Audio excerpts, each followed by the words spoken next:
This is Polyamory Weekly, tales from the front of responsible non-monogamy from a pansexual, kink-friendly point of view. A warning for our under 18 listeners.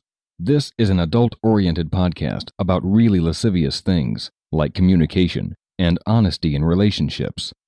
If you're under 18 and looking for upfront advice and answers to questions about sex, please visit scarletteen.com.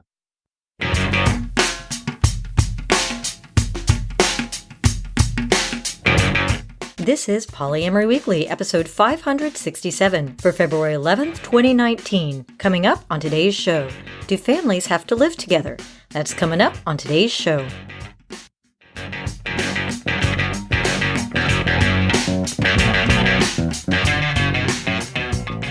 Hello, everyone. I'm your host, Minx, and with me is co-host Lusty Guy. Happy and lucky to be here as always. And if I didn't know better, I would say you look a little nervous back behind the mic for the first time in so long. Nervous, not so much. Excited and happy, though. Yes. Okay, we'll take that. So if you don't follow us and the podcast on Facebook, you might have noticed that we haven't published in nearly 2 months. And I was really torn up about that. And happily, when I finally made, I acknowledged that on Facebook and talked about the reason for it, which was it's not that I was sick or injured or anything. It's just that I kind of lost the spark and I didn't want to turn out mediocre content. I wasn't excited about what I was producing. Pretty simple. Yeah. And so... and that, coupled with the fact that my job is demanding, and not for nothing, but I'm not getting any younger, I have decided, it's still so painful to admit I made this decision, but we are going to make this show Polyamory biweekly. That means we're going to publish twice a month instead of every week, and that will be my new schedule. Oh, that's so hard to say. Now, we're not actually changing the name, right? We are not changing the name because, fuck it, I own the domain. I don't want to have to change it everywhere. Absolutely. You know, if you want it weekly, then you have 566 past episodes you can listen to, which hopefully will sustain you for a while. And for the record, I can understand wanting it at least weekly. I want to produce it weekly, but... That was a sex joke. Oh, right. Sorry. It's all right. I mistimed Yeah. Yeah, my bad. At any rate, hopefully you'll stay with us, even though we'll only be producing twice a month for the foreseeable future. And thank you for your patience over the past few months, as I have taken time to myself and figured out if I want this podcast to be, happily the answer was yes, and what I want it to be. And so now, charged up and ready to go... 2019, twice a week. And we have a great announcement. Not twice a week. I said twice a week. Twice a month. Yeah, twice a week. I know that biweekly can mean twice a week or twice a month, which I think is stupid in terms of English language, but what can you do? So we're kicking off with a fun announcement, which is, hey, did you see that the NCSF, National Coalition for Sexual Freedom, has announced National Metamour Day? Dun, dun, dun. I know! February 28th is going to be the first National Metamour Day, where you can take time to spend time with your Metamour, take time and energy to appreciate your Metamour, and I love that we finally get a day. I think that's nice. a great idea. I really do. I also think that I want to see the lobbying effort to get Congress to declare February 28th a national Metamour Day. I'm with you, man. Let's do it. You know, Congress is not able to do very much these days, so I'm not holding my breath on that one. We could come together right and left across the nation to recognize our Metamours. Sorry, I can't help it. Okay, then. We also just found out about another fun podcast that some of you might be interested in. The creator of the Iron Realm podcast reached out to us, and of course, we're always happy to give a little shout out to our fellow podcasters. The Iron Realm podcast is an audio drama dungeon crawl RPG adventure where a character tribe explores this maze and each other as they grow to understand their polyamorous connections with one another. The story features an elf triad, a quad with 2 wizards, a fighter, and a cleric, and a gay dwarf halfling couple. Yes, you heard that right. So, If this sounds like your cup of tea, feel free to check it out at theironrealm.blogspot.com. This in particular warmed my dark little heart because in my very early childish, poly days, a lot of our group's dramatic interactions were in fact role played out over a D&D table.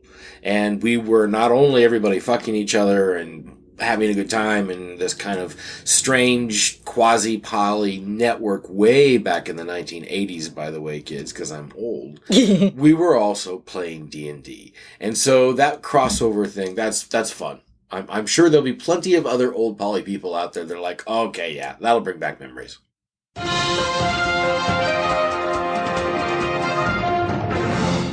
In this week's Poly in the News, now you've heard of gaydar, which is the ability to spot a gay person just through body language. But is there such a thing as poly-dar? Can you spot a poly person from across a crowded room? Are there personality traits that are distinct to poly folks? I'm not touching this. I will say this. I have seen behaviors that are unique to poly folk, and I do think that some of them have tipped me off and given me a little poly-dar. For example, when one partner in front of the other partner flirts with one of your partners, yeah, it's a good sign. Yeah, that is a good sign. Well, this was simply Alan from the Poly in the News' blog, write-up of an article in the Redefining Love blog written by Jasna. And when you look at the article, it really is more about behaviors than something that you could see sort of across a crowded room. I don't disagree with any of these, actually. She writes, openness and honesty, flexibility, adaptability, nonconformance to tradition. How often have we talked about the crossover between science fiction enthusiasts and poly folks because you are not taking the world as it is presented to us and tend to speculate about things that are not necessarily traditional. Well, it's certainly true that a lot of the poly people that we interact with at the traditional poly events do seem to be that way.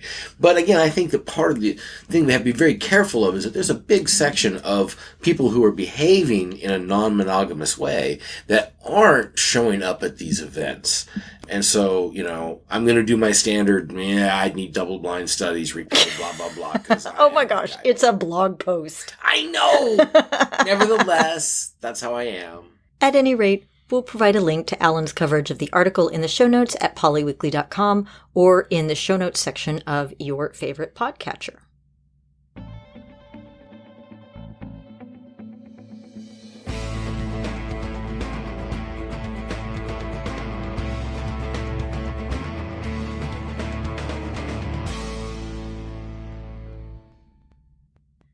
And our topic this week is a question from Lewis about whether poly families actually need to physically live in the same space. Do you want to read this one, Lusty Guy? Sure, I'll give this one a go. My name is Lewis, and I have a male partner, Fred, and we've been together for 18 years and have been non-monogamous for 9 years now. My partner is bi and has a girlfriend of nearly 5 years, Sally. I have no other long-term relationships. A couple of years ago, Sally told us that she wanted to have kids. After a lot of thought, all three of us agreed to form a poly family and raise the children together under one roof, with both my partner Fred and I fathering children. We agreed to this in spite of us actually having a lot of issues communicating. Since January of this year, I've been seeing a poly-friendly therapist, and it has really helped me feel more connected to my feelings and more confident in expressing them. I've also gotten us talking more as a poly family, but there is still some resentment and hurt after literally years of not communicating. We haven't actually had kids or moved in together yet, but now I feel that it was a reckless thing to have committed to given how dysfunctional we were until very recently. I think we're making great strides in healing our poly relationship, but I'm not feeling comfortable anymore with the idea of living with Sally and raising a family under one roof. I think she's a very nice lady, but I feel we're not compatible enough to be living together, and I also realized I value my own space and privacy a lot more than I thought. But my partner really loves Sally, and I'd hate to affect their relationship by backing out completely. I've done some research online, and there do seem to be some poly relationship models where families with kids live in separate households. I'm starting to warm to the idea of being an uncle instead of a dad, and having my partner and Sally raise their own kids in their own household, something I found really threatening and terrifying in the past. I wanted to ask you, do you think being a poly family living in different households would work in a situation like ours? Sincerely, Lewis, not my real name. Oh, because you read it, I have to go first? That's right. That's how that works. The listener's ear would appreciate a change. Okay.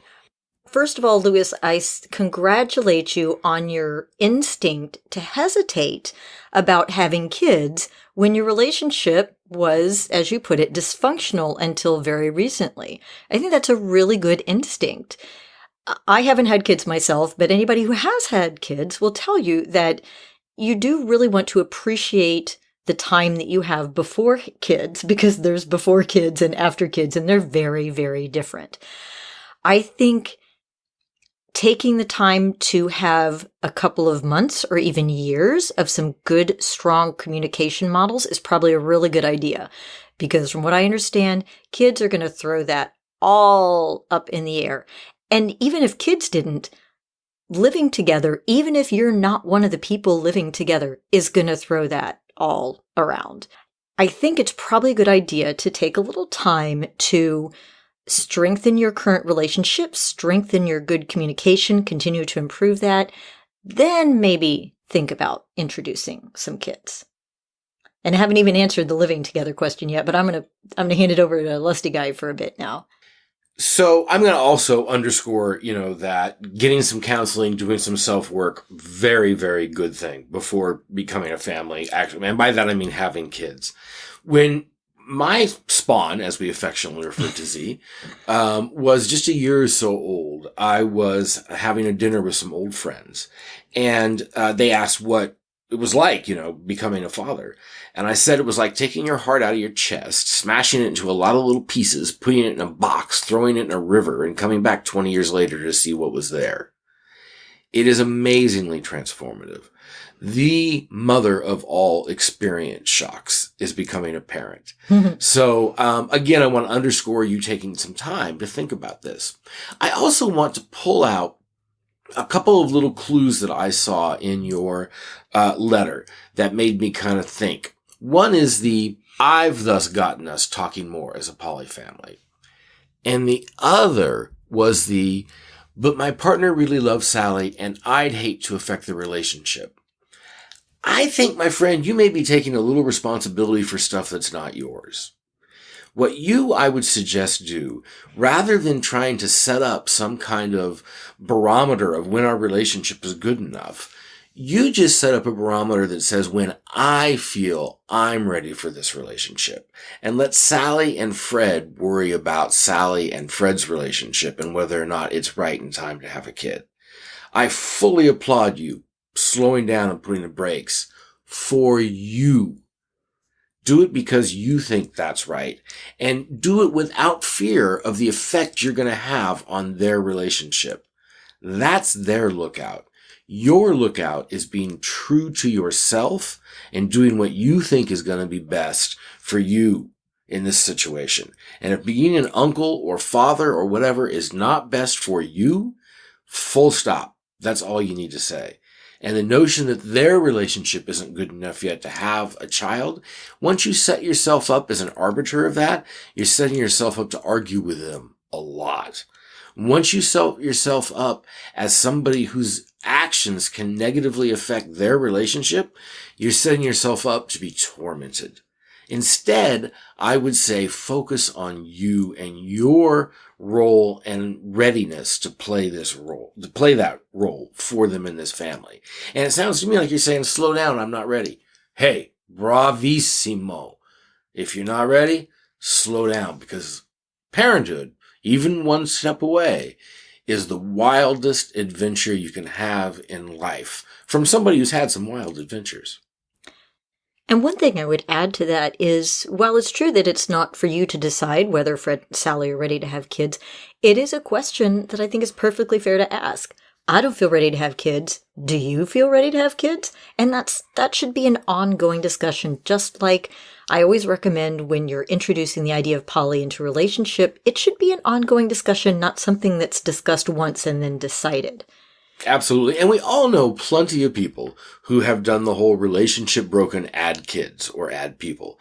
And it doesn't tend to work. So I'm not quibbling at that level. I'm just saying that I think that you're going to be best off focusing on you. Right.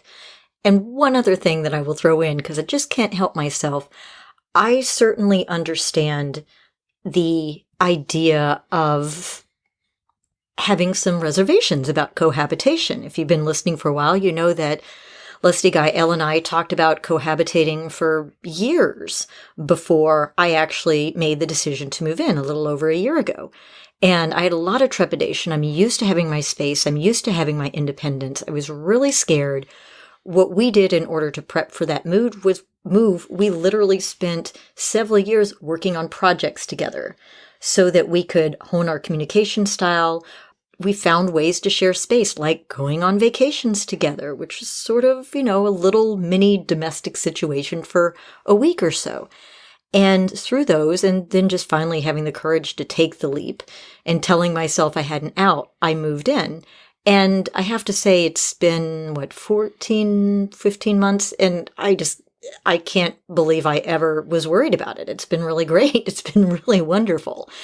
Now, I'm not saying this will work for you, but if you do think about moving in together, if you do decide that's an option, there are ways to sort of prepare yourself and your communication that are not 0 and 1, that are not either living together or not living together. Now let's actually address the question. Can it work? Sure. Absolutely, that relationship living system could work as long as everybody involved was getting their needs met and the relationship was contributing to them being better versions of themselves. If everybody's displaying goodwill, if it's working for everybody, it works. Basically the same thing as any other relationship configuration. However, if you are using a lack of cohabitation to somehow express an emotional distance from a relationship that you don't think is ready for kids, that's probably not going to work very well. Yeah. Just throwing that out there. Probably true that if you have unnamed judgments on their ability to have kids, even if you move out, those feelings will leak out. Yeah. Probably best just to talk about that. Yeah.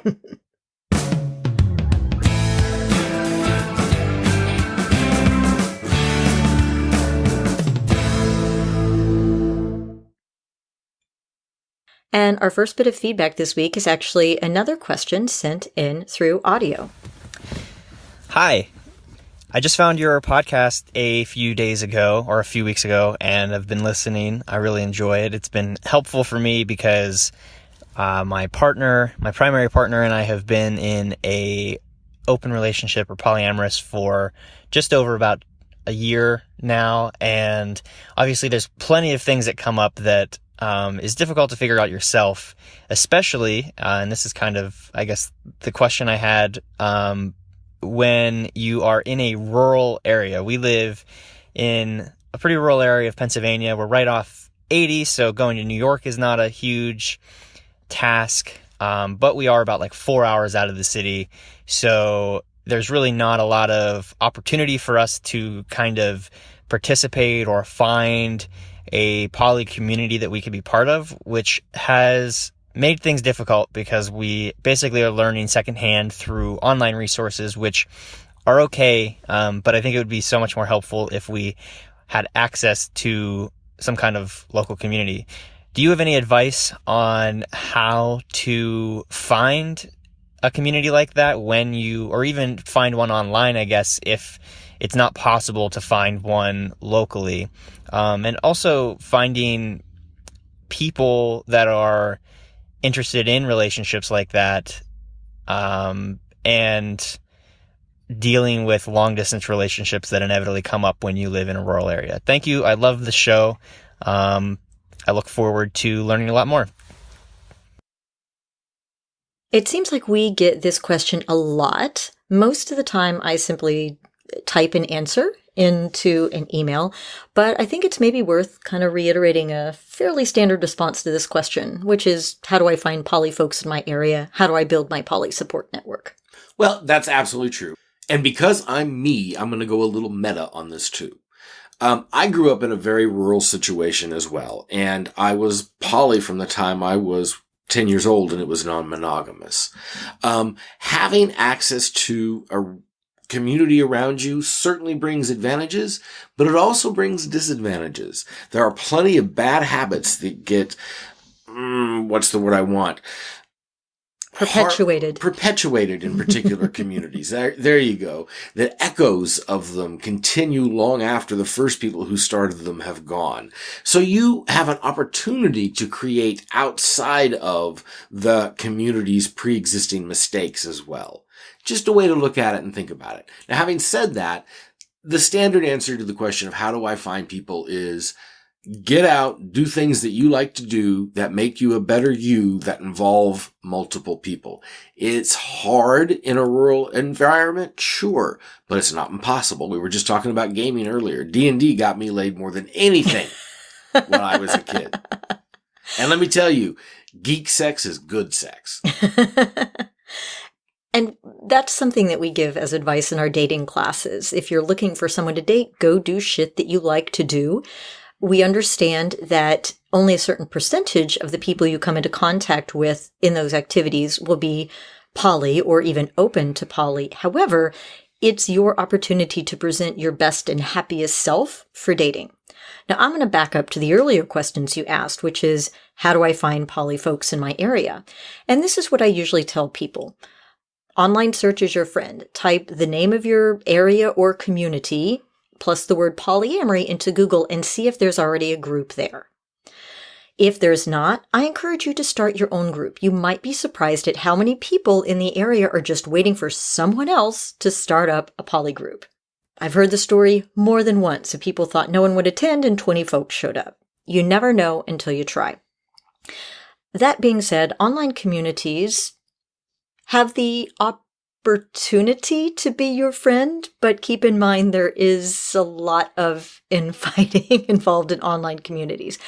That being said, there are tons of online poly communities. I don't even know how many still exist on Facebook. You can do searches, check out different online communities and see which ones work best for you. Some are going to be a little more silly. Some are going to be a little more serious. Some are going to have strict form administrators. Some are going to have loose administrators. Just shop around a little bit, participate in a few, ask a simple question, see what kind of responses you get, and find an online community that works for you.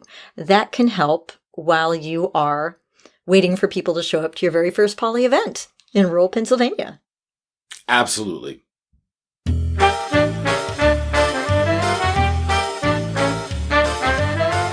It's time for your Happy Poly Moment of the Week, brought to you by Fubbly polyamorists everywhere.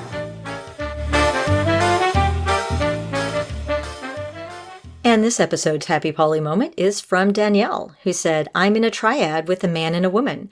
We recently had a large snowstorm hit our area. My partners and I purposely planned ahead to be stuck at home for days. The three of us spent time playing games, sledding, building snow women, and drinking mimosas that were kept cold in the snow. There were countless times I found myself feeling so blessed to have these two humans that love me and the warm, mushy feelings when I see the two of them loving each other. On top of all this greatness, our male partner has another female partner. We adore our Metamour, and the four of us spent the new year together with a night at home dancing and snuggling. Thanks for listening, Danielle. Aww. And I have a surprise Happy Poly Moment. Oh, wait. As a matter of fact, for our very own hostess with the mostest. As she was referring to earlier, we actually, this little 15-month journey that we've been on of living together is something we started talking about doing 5.5 years ago. And for 5.5 years, we have been slowly and incrementally taking baby steps, working on projects, redecorating the house, experimenting with mildly merging finances, in particular walled gardens of investments, discussing issues, dealing with insecurities and fears and feedbacks, including one that was pretty big after I lost my grandma and I had to get out of my office for it to become her bedroom. Mm-hmm. And through all of that now, a couple of times over this past 2 weeks or so, I've heard Minx say, "Oh my God, why doesn't everybody do this? Why was I so scared? How come this took so long? I'm so glad this is happening." And that is my happy Poly moment. Oh, thank you, baby. You could give a gal some warning. Then it wouldn't be a surprise. Thank you. And I'm accused of not being able to keep a secret, so I have to. That's true. I have to show every once in a while that I still can do it. It has been really wonderful. And I got to say, having 3 adults around the house is really, really handy. It's true. I keep saying, I don't know why more people don't do this.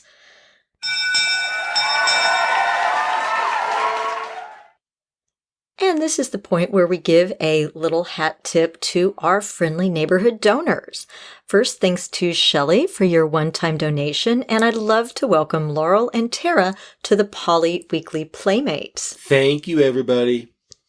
Thanks for those generous donations. We are a free resource. We've helped hundreds of thousands of people navigate their introduction to and continued success with polyamory.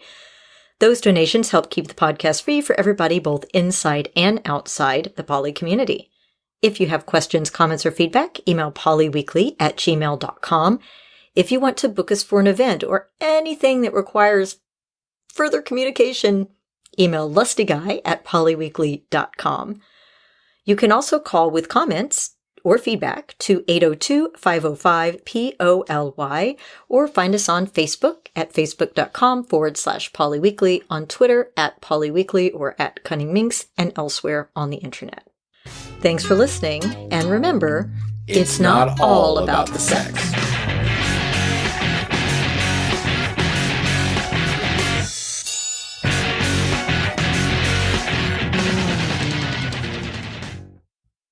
Sometimes it's about the money. I just had this fear. I was like, did I hit record? Yeah, you did right.